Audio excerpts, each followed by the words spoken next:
Hello! So, I'd like to read you the first chapter of this book, Time Travelling with a Hamster by Ross Welford. This is a story about a boy called Al Chowdhury who travels back in time to rescue his dad in 1984.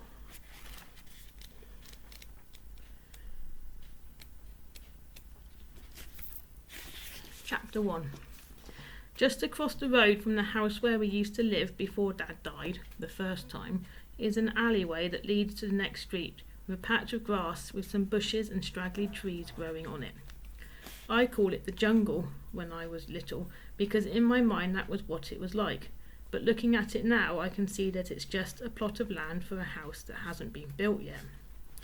And that's where I am, still in my full-face motorbike helmet, sitting hidden in a bush in the dead of night, waiting to break into my old house. There's an old fried chicken box that someone's thrown there, and I can smell something foul and sour, which I think might be Fox's poo. The house is dark, there are no lights on. I'm looking up at my old bedroom window, the small one over the front door.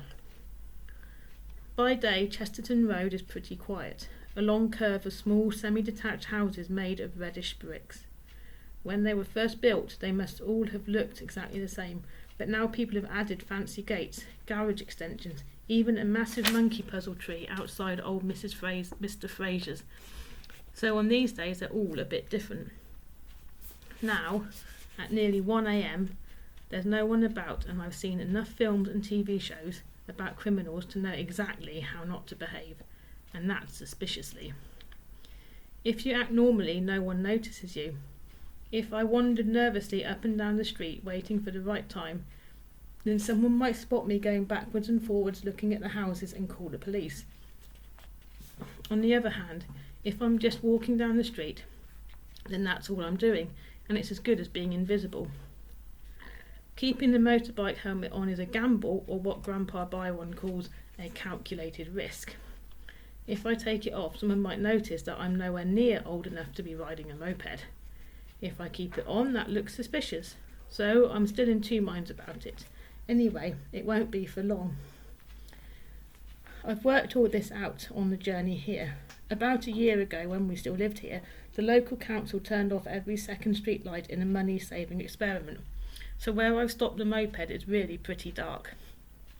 As casually as I can, I come out of the bushes, take off the helmet and put it on the moped's top box. I pull my collar up and, without stopping, walk over the road to number 40.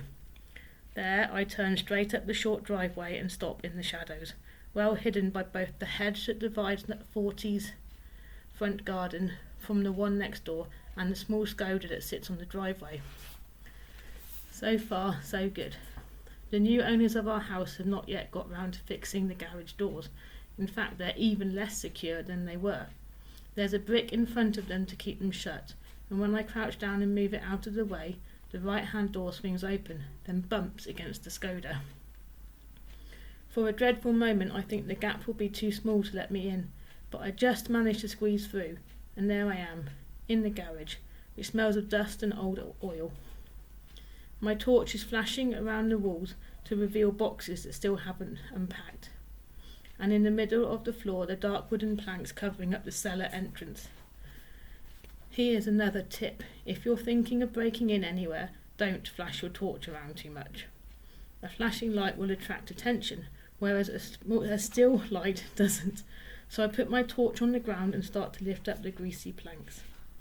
Under the planks there's a concrete stairway, and once I've gone down it, I'm standing in a space about 1 metre square, and to my right is a small metal door that's about half my height, with a dusty steel wheel for opening it, like you get on ships. The wheel is secured into place by a stout bolt with a combination lock. I try to give a little whistle of amazement, a phew, but my lips are so dry with nerves and dust that I can't. Instead, I set the combination lock to the numbers Dad instructed in his letter, my birthday and month backwards. Grab the wheel with both hands and twist it anti-clockwise.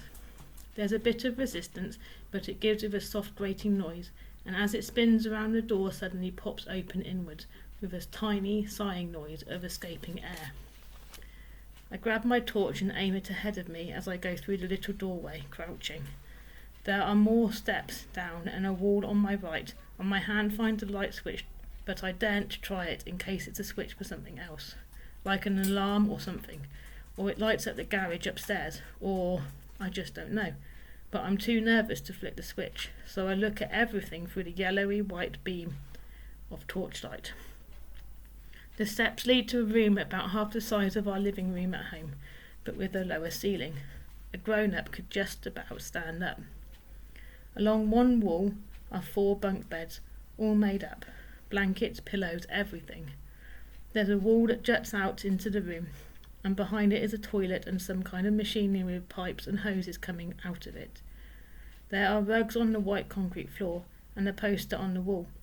It's faded orange and black with a picture of a mum, a dad and 2 children inside a circle, and the words "Protect and Survive" in big white letters.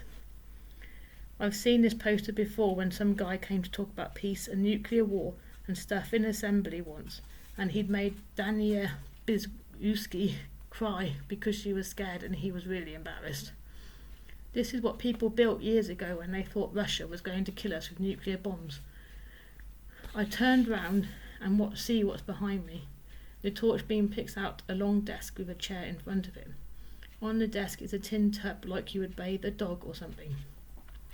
In it is an old-style Apple Mac laptop, the white one, and a computer mouse. There's a lead coming out of the back of the computer leading to a black metal box about the size of a paperback book. And coming out of that are 2 cords that are about a metre long, with a strange sort of hand grips on the end. Next to the tub is a coffee mug printed with a picture of me as a baby, and the words, "I love my daddy." The inside of the mug is all furred up with ancient mould. And beside the mug is a copy of the local newspaper, the Whitley Bay Advertiser, folded in half and open as a story headline, "Local man's tragic sudden death."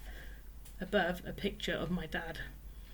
I sit down in the swivel chair and run my hands over the underside of the desk.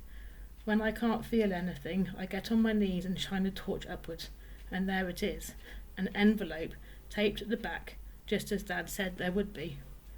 But there's no time machine, at least not one that looks like I imagine a time machine might look. That's how I end up staring at the tin tub and its contents. Surely, I'm thinking, surely that's not it. But it is.